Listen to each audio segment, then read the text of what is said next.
After working at a flower shop through high school and college, our next guest went to work in the business world only to find that flowers were her true love. And that's when she founded her company. It's called Flowers by Danielle. We want to welcome Danielle Farrer to the show. Thank you for being here. Thank you for having me. Some beautiful stuff. You Thank you. worked at a retail shop when you were younger, but that's not what you do now at Flowers by Danielle. It's not a retail shop that you have. No, we just do weddings and events. Weddings and events. Like showers and corporate events.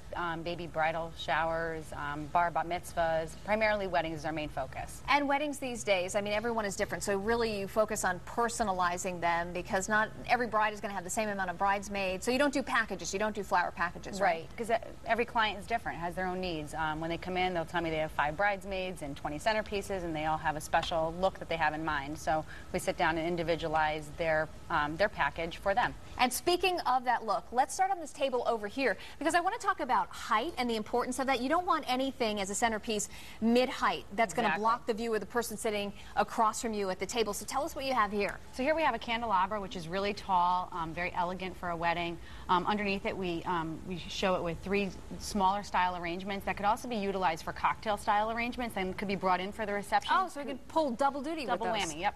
And another concept is nice is that a couple of the guests could all enjoy and share taking home a part of the arrangement from the wedding.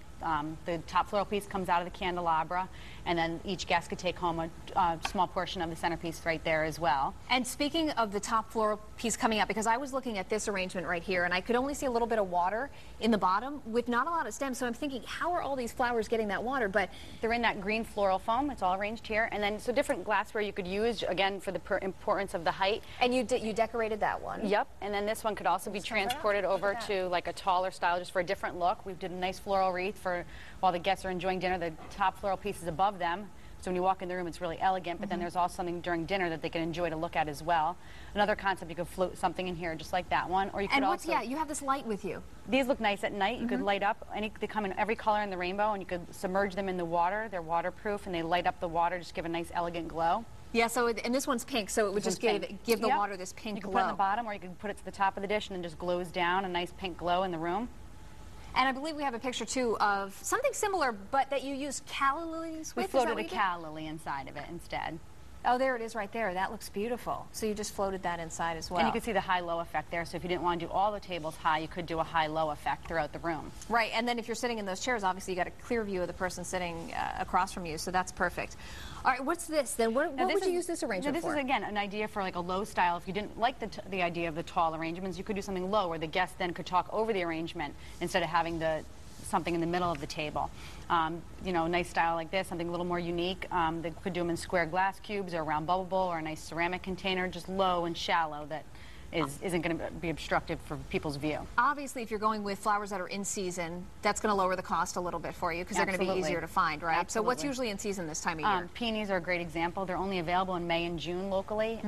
After that, you're going to pay top dollar for them. And speaking of the peonies, would this be a bride's bouquet? A bride's bouquet, because or this a large is what brides would do. I mean, years ago you would see the cascading bouquet. That's not what we're seeing anymore. You see them hand wrapped, I guess, with ribbon, right? Yes, and we could coordinate the ribbon with the girls' dresses. Speaking of how these stay watered and stay looking fresh, tell us the secret of this bouquet. What's under here? Yes, so this bouquet, even though it looks like these stems are attached to these flowers, they're actually not. They're in that green floral foam, so they're drinking water the entire day, because a lot of brides will say, oh, I was in a wedding and they held hydrangea and the hydrangea didn't hold up.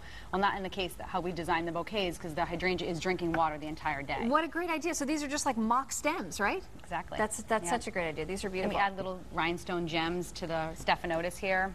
And you don't have to even glue the gun these on. These little, I don't know if you can get close enough to see these little gemstones in there. They just come with sticky backings and you just stick them right on. Exactly. A great idea.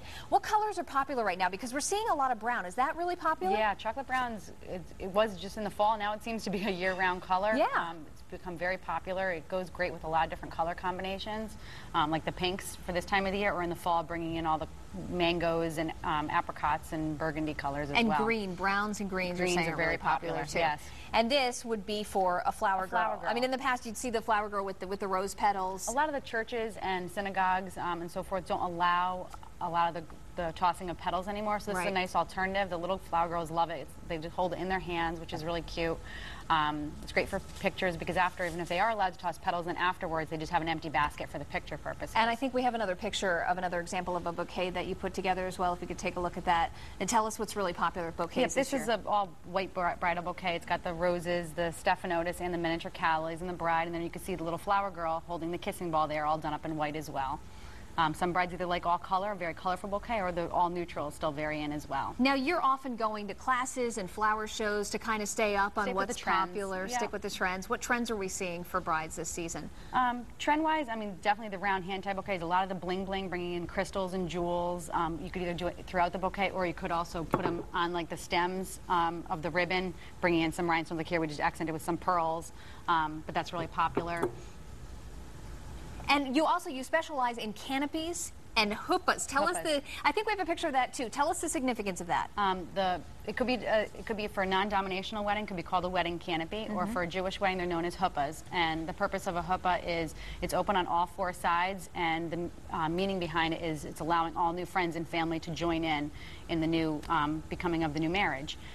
So we're known for the huppahs for the sake that a lot of florists don't do huppahs. They're very time-consuming and don't have the mechanics to do it, and we have a wide variety of huppahs that we do offer. Yeah, you read my mind. How long does it take to put something like that together? A lot of time and a lot of staff.